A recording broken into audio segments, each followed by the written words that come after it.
नमस्कार बच्चों, कैसे हैं आप सब? आशा करती हूँ आप सभी अच्छे होंगे, स्वस्थ होंगे, खुश होंगे और अपनी पढ़ाई भी अच्छे से कर रहे होंगे। तो जैसा कि आप सभी जानते हैं, मैं हूँ आपकी हिंदी की अध्यापिका और मैं स्वागत करती हूँ आप सभी का आईसीटी वर्चुअल क्लासरूम में। और आज हम यहाँ पर एकत्रित हुए हैं पढ़ने के लिए क्लास 12th की हिंदी। क्लास 12th की हिंदी में आज हम यहाँ पर पढ़ेंगे हमारी आरोह पाठ्य पुस्तिका भाग 2 का नेक्स्ट चैप्टर, जिसका नाम है उषा। और ये पाठ लिखा गया है शमशेर बहादुर सिंह जी द्वारा। ये एक कविता है। आप देख सकते हैं, जैसे मैंने आपको बताया कि कविता का जो नाम है वो है उषा।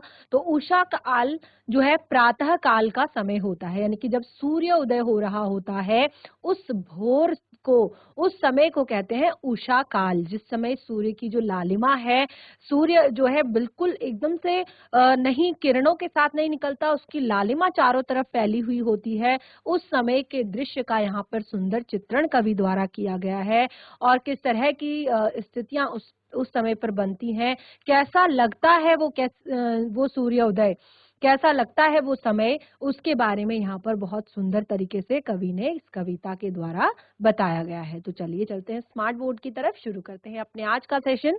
कविता आपकी परीक्षाओं की दृष्टि से भी महत्वपूर्ण है, इसीलिए सभी बच्चे ध्यान पूर्वक पढ़ेंगे, साथ ही समझने का प्रयास भी करेंगे। आप जिस दृश्य को देख रहे हैं ये है एक उषाकालीन दृश्य, यानी कि आप देख सकते हैं कि इस तरह का जो दृश्य होता है, यहाँ पर जो समुद्र है वहां पर किस तरह से जो सूरज, जब सूर्य उदय हो रहा है तो उसकी जो लालिमा है वो चारों तरफ छाई हुई है और इसे ही हम कहते हैं उषा काल। इसे क्या कहते हैं? उषा काल। तो इसी पर यहाँ पर कविता लिखी है शमशेर बहादुर सिंह जी द्वारा। तो अपने चैप्टर को स्टार्ट करने से पहले, अपने इस पाठ को, इस कविता को शुरू करने से पहले हम यहाँ पर शमशेर बहादुर सिंह जी के बारे में पढ़ेंगे, क्योंकि मैंने आपको बताया है कि जब भी हम अपने चैप्टर की किसी पाठ की शुरुआत करते हैं तो उससे पहले हम कवि परिचय यहाँ पर ले लेते हैं, कवि का परिचय यहाँ पर करते हैं। जैसे कि आपको यहाँ पर चित्र में दिख रहा है शमशेर बहादुर सिंह जी का। इनका जन्म 13 जनवरी सन 1911, 13 जनवरी सन 1911 1911 को देहरादून में हुआ था। शमशेर बहादुर जी का जन्म कब हुआ था? 13 जनवरी 1911 को देहरादून में हुआ था। और इनकी प्रकाशित रचनाएं, कुछ कविताएं, कुछ और कविताएं, चुका हूं नहीं मैं, चुका भी हूं नहीं मैं, इतने पास अपने बात बोलेगी, काल तुझसे होड़ है मेरी, और उर्दू हिंदी कोश का संपादन। तो देखिए यहाँ पर मैंने ना आपको ये जो कविता है उसमें अभी मैं आपको डिटेल में भी आपको क्लियर करूंगी इनके जीवन परिचय को। और ये मैंने आपको इतना यहाँ पर इसलिए बताया है कि आप एटलीस्ट इतनी चीजें तो याद रखें। तो जब भी कभी किसी भी चैप्टर को स्टार्ट करते हैं तो उस पाठ के लेखक, उस पाठ के कवि, यदि कविता है तो कवि, और यदि आपके गद्यखंड से जुड़ा हुआ कोई चैप्टर है, इस गद्यखंड से जुड़ा हुआ कोई पाठ है, तो लेखक का नाम आप जरूर याद करें। क्योंकि आपने देखा होगा कि जब आप देखेंगे कुछ सैंपल पेपर यानी कि लास्ट ईयर से के जो आप कुछ प्रश्न पत्र उठाकर देखेंगे, तो जब भी उसमें कोई चैप्टर से कोई भी काव्यांश दिया जाता है या किसी गद्य खंड से कोई गद्यांश दिया जाता है, पठित गद्यांश, तो उसमें एक प्रश्न आपका जरूर रहता है कि कवि और कविता का नाम और लेखक और पाठ का नाम। तो ये चीजें आपने हर एक चैप्टर में याद करनी है, इसीलिए मैंने यहाँ पर केवल शॉर्ट में दिया है कि आप इतना अपनी कॉपी में जरूर लिख लें। सम्मान में इनको साहित्य अकादमी पुरस्कार, कबीर सम्मान सहित अनेक पुरस्कारों से सम्मानित किया गया। और इनका निधन 1993 में दिल्ली में इनका निधन हो गया था। तो ये कुछ जरूरी बातें शमशेर बहादुर सिंह जी के विषय में बताई। अब देखिए हम यहाँ पर पाठ प्रवेश, यानी कि क्या है हमारे इस चैप्टर में, इस कविता में क्या है वो हम पढ़ेंगे। उषा, उषा कविता में भोरकालीन सौंदर्य के रंग रूप वातावरण का सूक्ष्म चित्रण किया है। भोरकालीन सौंदर्य, यानी कि जब सुबह हो रही होती है, भोर हो रही होती है, तो उस समय के रंग रूप यानी कि उस समय किस तरह का वातावरण हमारी प्रकृति में रहता है, उस समय किस तरह का वातावरण होता है हमारे आसपास, उसका चित्रण यहाँ पर किया है। भोर से पहले आकाश का रंग देखिए, एक होता है रात, ठीक है, रात्रि, जब पूरा आकाश कैसा होता है, बिल्कुल डार्क काले रंग का होता है, ठीक है। लेकिन जब भोर से पहले का समय होता है, उस टाइम पे यानी कि सूर्य उदय नहीं हुआ होता है और उषा काल नहीं होता है, भोर नहीं होती है, उससे पहले सूरज जो है हल्का सा नीले रंग का होता है, ठीक है। ऐसा लगता है मानो कोई शंख हो, गहरा नीला रंग, मानो कोई शंख हो, और थोड़ी देर में उसमें नमी इस तरह साकार हो जाती है कि वह राख से लिपे चौके सा प्रतीत होता है। यानी कि गरम गरम चूल्हा, आपने देखा होगा कि हमारे क्योंकि शहरों में तो अब बहुत ही कम लोग हैं जो चूल्हे का प्रयोग करते हैं, लेकिन गांव में आज भी आप देखेंगे कि कहीं कहीं पर, वैसे तो गांव में भी आजकल सब स्टोव का प्रयोग करते हैं, गैस स्टोव का प्रयोग करते हैं, लेकिन फिर भी चूल्हे का भी प्रयोग कहीं कहीं पर किया जाता है। तो आपने देखा होगा आज भी कि जब चूल्हा जो है, वहां पर एक हमारी रिवाज है, एक रीत है कि जब हम खाना खा लेते हैं तो उसके बाद चूल्हे की साफ सफाई की जाती है, ठीक है। चूल्हे की साफ सफाई की जाती है, तो उस टाइम पे क्योंकि उस चूल्हे में आग जली हुई होती है, और उस आग के बाद जब उसको उसकी लिपाई की जाती है, तो बिल्कुल कैसा होता है, गर्म गर्म और बिल्कुल लाल लाल होता है। तो उस तरह से राख से लिपे चौके सा प्रतीत होता है। कुछ देर बाद सूरज की लाली उसमें ऐसी मिल जाती है कि जैसे वातावरण लाल केसर से घुली काली सिल जैसा प्रतीत जान पड़ता है। सिल जानते हैं, सिल एक पत्थर होता है, अगर कुछ पहाड़ के जो बच्चे हैं उन सभी को पता होगा, जिसमें गांव में मसाले पीसे जाते हैं, सिलबट्टा जिसको कहते हैं ना, सिल होता है जो नीचे का पत्थर होता है जिसमें रखे जाते हैं, और बट्टा वो होता है जिससे पीसा जाता है, ठीक है, सिलबट्टा। ये तो सभी बच्चों ने देखा होगा, क्योंकि शहरों में अभी जो है ये भी चीजें ज्यादातर जो है गांव में हम प्रयोग करते हैं। वैसे फैसिलिटीज आजकल हर जगह है, चाहे शहर हो चाहे गांव हो, लेकिन कुछ चीजें जो होती हैं वो इसी तरह से स्वादिष्ट बनती हैं, उनका स्वाद इसी तरह से रहता है, तो इसीलिए हम उनका प्रयोग उसी तरह से ट्रेडिशनल तरीके से करते हैं। तो कई बार हम सिल पर चटनी बनाते हैं, जो कि उसी पर खींची जाती है, उसी पर पीसी जाती है, और वो बहुत ही टेस्टी होती है। तो सिल की तरह, सिल यानी कि एक पत्थर होता है, तो काली सिल जैसा जान पड़ता है। सिल का अर्थ होता है शिला यानी कि एक पत्थर, या यूं लगता है मानो काली स्लेट पर किसी ने लाल चौक मल दी हो। ऐसा लगता है कि काली जो काला सिल था, स्लेट थी, उस पर किसी ने लाल खड़िया चौक मल दी हो। खड़िया चौक यानी कि जो एकदम पत्थर वाली चौक होती ना लाल कलर की, वो मल दी हो। और कुछ देर बाद सूरज का प्रकाश प्रकट हो जाता है, तब आकाश में उगती हुई श्वेतता यूं लगती है मानो नीले जल में किसी की गोरी देह झिलमिला रही हो। सूर्योदय होने पर उषा का सारा सौंदर्य समाप्त हो जाता है, और इस प्रकार उषा का सौंदर्य पल प्रतिपल बदलता रहता है। सुबह के समय देखिए, ये पाठ जो है बिल्कुल आप इसको रिलेट कर पाएंगे, आप इसको फील कर सकते हैं खुद भी।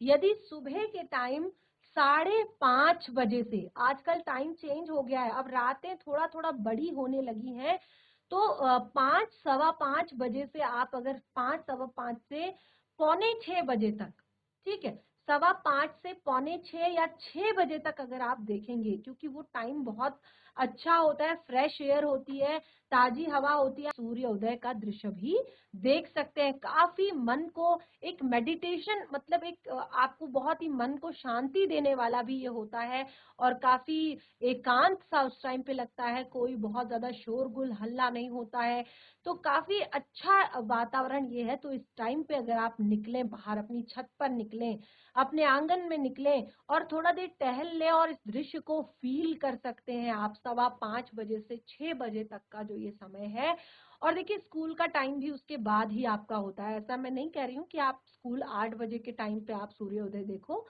आप सुबह का थोड़ा सा जल्दी उठकर समय निकाल कर आप इस दृश्य को स्वयं फील कर सकते हैं कि किस तरह से पल उस टाइम पे, यानी कि पल प्रति पल आप 5:15 से 6 बजे तक आप एक एक क्षण देख सकते हैं कि किस तरह से पल प्रति पल जो है ये जो दृश्य है, ये जो नजारे हैं, जो ये प्रकृति में परिवर्तन जो आ रहा है धीरे धीरे धीरे धीरे धीरे, वो आपको स्पष्ट रूप से दिख पाएगा। सूर्योदय का जो ये चित्रण सुंदर सा यहाँ पर कवि द्वारा किया गया है, इसको आप अनुभव कर सकते हैं। तो देखिए ये हमने पाठ प्रवेश यहाँ पर बताया कि ये चीजें आपको इस पाठ में पढ़नी है। और देखिए पाठ का सार भी सेम है, बिल्कुल इसी तरह से पाठ का सार भी सेम है कि उषा जो कविता है इसमें प्रकृति में होने वाले परिवर्तन मानवीय जीवन चित्र बनाकर, यानी कि उन परिवर्तनों को कवि ने, इन आए हुए परिवर्तनों को, जिस तरह से ये यहाँ पर सूर्योदय की बेला में, उषा कालीन बेला में जो ये प्रकृति में परिवर्तन आ रहे हैं, तो इनको मानवीय जीवन बनाकर अभिव्यक्त किया है कि मानव के जीवन में भी क्षण प्रति क्षण जो है चेंजेस आते रहते हैं, परिवर्तन आते रहते हैं।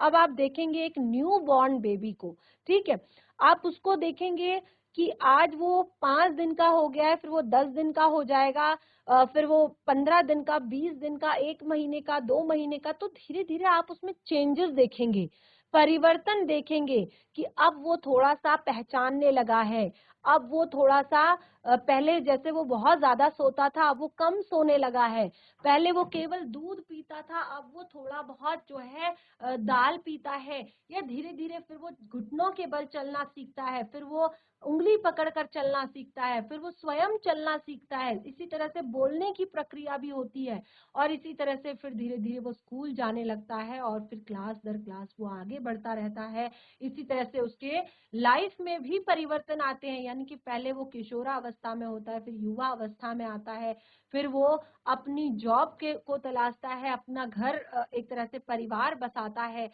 उसके बाद वो गृहस्थ जीवन में जाता है, और उसके बाद धीरे धीरे वृद्धावस्था आती है। तो ये बिल्कुल मानवीय जीवन चित्र बनाकर अभिव्यक्त किया है। प्रस्तुत कविता में उषा सूर्योदय के ठीक पहले के पल पल परिवर्तित प्रकृति के शब्द चित्र है। शमशेर बहादुर जी ने ऐसे बिंब धर्मी कवि हैं जिन्होंने प्रकृति की गति को शब्दों में बांधने का अद्भुत प्रयत्न किया है। जैसे मैंने आपको बताया कि आप अगर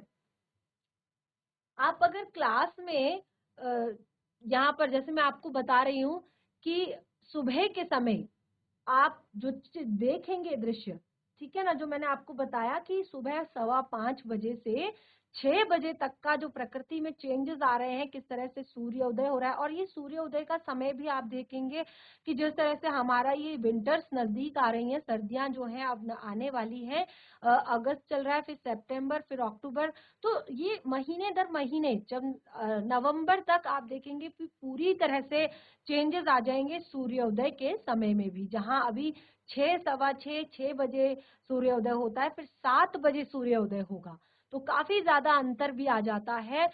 तो वही जो 1 घंटे का ये जो टाइम है सूर्योदय का, आप इसमें पल प्रति पल जो परिवर्तन प्रकृति में आ रहे हैं, उनका जो ये शब्द चित्र खींचा है, ये आप स्वयं भी लिख सकते हैं कि आपने क्या देखा, किस तरह से परिवर्तन आया। देखिए क्लास 12th में है, अब इतनी चीजें आपको आती हैं, इतना शब्दकोश आपका बन गया है कि आप कुछ अपनी तरफ से, जैसे आप निबंध लिखते हैं ना, तो बिल्कुल उसी तरह से आप एक सुंदर सा इस पर लेख बना सकते हैं कि कैसे क्या क्या परिवर्तन हुए उस 1 घंटे के अंदर, और किस किस तरह से प्रकृति जो है सुंदर होती गई।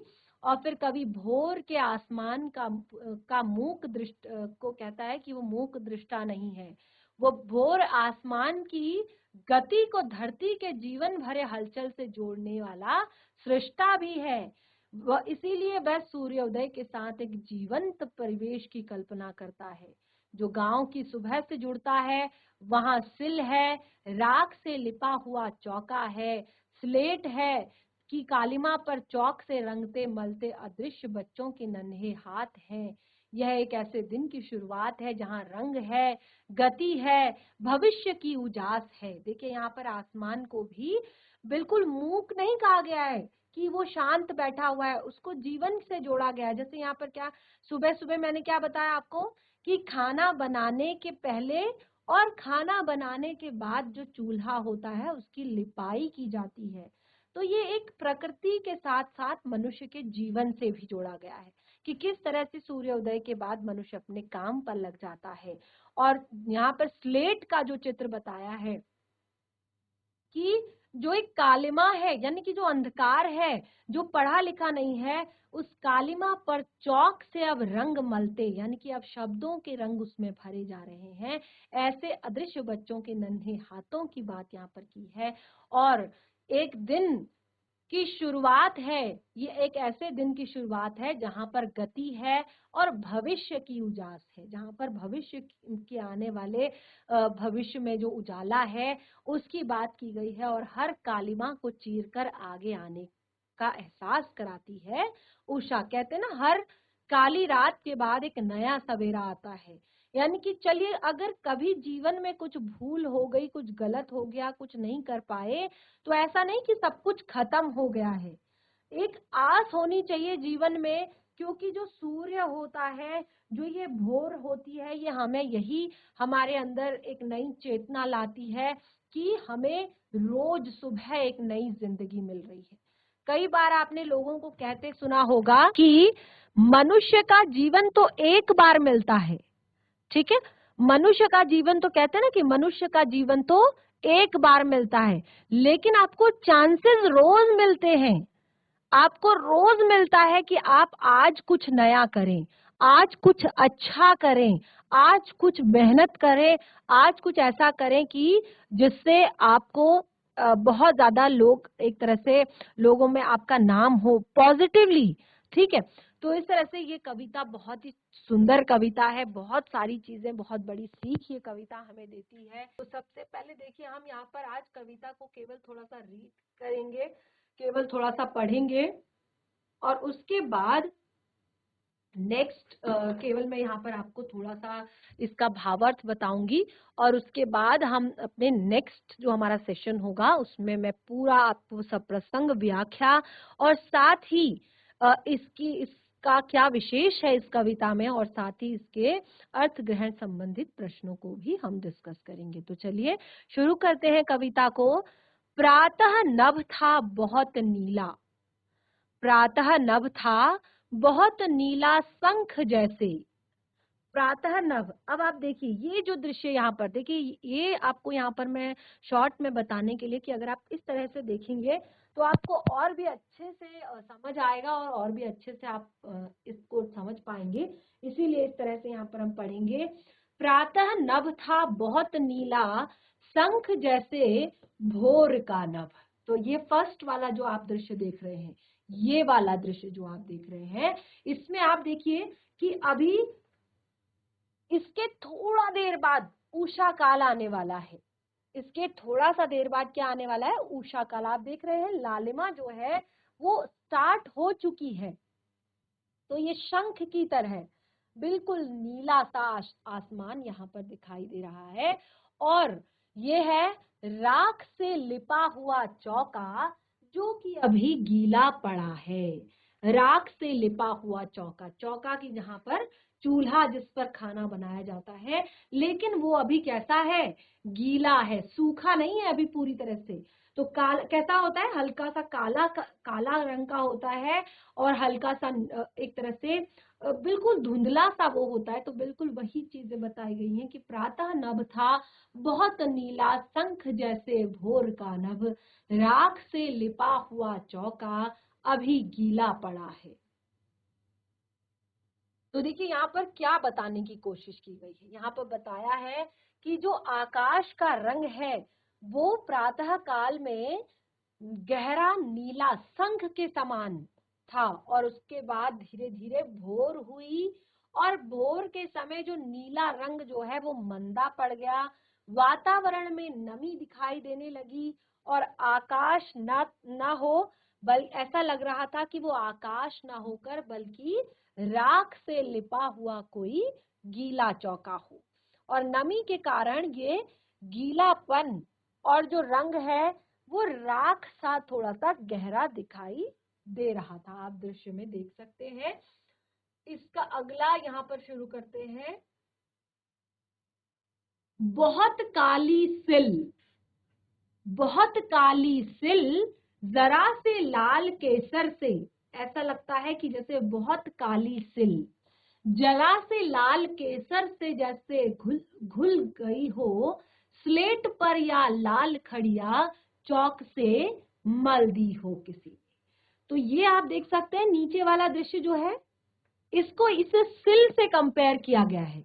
जो सिल होता है ना, सिलबट्टा बिल्कुल इस तरह का होता है ना। आप चित्र में देखिए कि ये जो सिलबट्टा है, ये दृश्य, ये वाला जो दृश्य आप यहाँ पर देख पा रहे हैं, इसको कहा है काली सिल।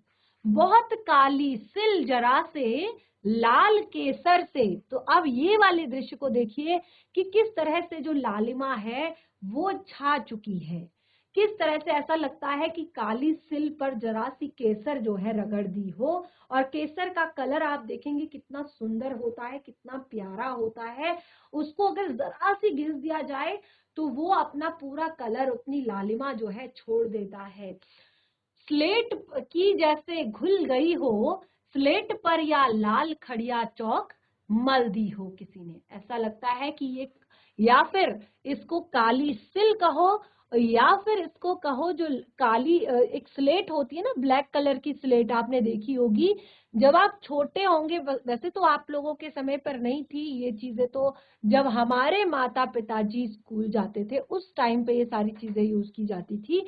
तो स्लेट होती है, लेकिन आजकल भी आप देखेंगे कि बच्चों के लिए, छोटे बच्चे जो होते हैं वो, उनके लिए बाजार में जो छोटे से बच्चे होते हैं, भले ही अब उस पर मार्कर से लिखा जाता है, लेकिन आजकल भी छोटे बच्चों के लिए वो मार्केट में उपलब्ध रहती है। जो छोटे से बच्चे होते हैं जो खेल खेल में लिखना पढ़ना सीखते हैं उनके लिए। ऐसा लगता है स्लेट पर लाल खड़िया चौक, जो लाल खड़िया चौक है उसको रगड़ दिया गया हो। तो आप देखेंगे कि उसको मल दिया गया हो। तो उस तरह का दृश्य जो है ये सुबह का दिखाई दे रहा है।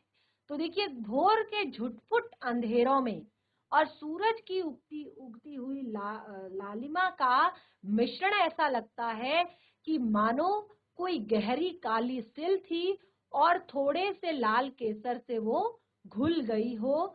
अंधेरा काली सिल जैसा प्रतीत हो रहा है। जो ये नीचे आपको दृश्य दिखाई दे रहा है उसमें जो अंधेरा है वो काली सिल के समान बताया है, और जो सूरज की लालिमा है उसको लाल केसर कहा है। ठीक है, जो सूरज की लालिमा है उसको लाल केसर कहा है, और काली अंधेरी सिल को लाल, एक तरह से उसको काली स्लेट के समान माना है। और सूरज की लालिमा को, जो खड़िया चौक होती है ना, एक पत्थर होता है उसको खड़िया चौक कहते हैं, यानी कि वो उससे लिखा भी जाता है, चौक बनती है उससे। तो उसको, वो पत्थर होता है वैसे तो या मिट्टी होती है एक टाइप की। तो सूरज की वो लाल मिट्टी के, सूरज जो है उस लाल मिट्टी के समान प्रतीत हो रहा है। आगे देखिए, नील जल में, नील जल में या किसी की गोर देह जैसे हिल रही हो और जादू टूटता है, अब उषा का अब सूर्योदय हो रहा है। ऐसा लग रहा है कि नील जल में गोर झिलमिल देह जैसे हिल रही हो और जादू टूटता है, उषा का अब सूर्योदय हो रहा है। तो आप देखेंगे कि ये दृश्य जो है कितना सुंदर है, कितना मनभावन है। अब सूर्य का धीरे धीरे उदय हो रहा है, और वो जो उदय है वो इस तरह से यहाँ पर आप देखेंगे कि पानी में किस तरह से उसकी जो झिलमिलाती हुई जो किरणें हैं, झिलमिलाती हुई जो किरणें हैं वो किस तरह से लग रही हैं, जैसे गोर झिलमिल देह, यानी कि सुंदर सी गोरी सी जो देह है वो पानी में जो है तैर रही हो, और जैसे हिल रही हो, यानी कि पानी में वो जब जिस टाइम पे पानी में वो नहा रहे हैं तो गोरी जो झिलमिल देह है वो पानी में हिल रही है। तो ये लहरों के कारण ये जो सूर्य की किरणें हैं, ये क्या है, जब सूर्य उदित हो रहा है तो ये बहुत ही सुंदर प्रतीत हो रही है, और इसी के साथ जादू टूटता है उषा का। जो उषा काल ने अपना जादू जो फैलाया था वो टूट चुका है, वो समाप्त हो चुका है, यानी कि जो ये उषा काल था उसका सौंदर्य समाप्त हो चुका है, अर्थात अब सूर्य उदय हो रहा है। जादू टूटता है उषा का, अब सूर्य उदय हो रहा है, यानी कि जो उषा का जो जादू था वो अब टूट रहा है, उसका सौंदर्य अब समाप्त हो रहा है, और क्योंकि अब सूर्य उदय धीरे धीरे हो रहा है। तो आपने देखा कि किस तरह से हमने यहाँ पर इस कविता में सूर्योदय के बारे में पढ़ा। तो आज हमने केवल कविता को यहाँ पर रीड किया है, केवल उसके अर्थ को यहाँ पर जाना है। तो जो नेक्स्ट हमारा सेशन होगा उसमें मैं यहाँ पर आपको कविता का पूरा इसका प्रसंग व्याख्या करूंगी, और साथ ही एक एक काव्यांश से जुड़ा हुआ अर्थ ग्रहण संबंधित प्रश्न भी हम यहाँ पर डिस्कस करेंगे, और साथ ही पाठ से जुड़े हुए प्रश्नोत्तर भी हम यहाँ पर करेंगे। तो एक बार कविता को घर पर रिवाइज कीजिए, और जो चीजें मैंने आपको नोटबुक में नोट करने के लिए कही हैं उनको आप नोटबुक में लिखिए। बाकी हम कंटिन्यू करेंगे अपने नेक्स्ट सेशन में। तब तक के लिए धन्यवाद। आपका दिन शुभ हो।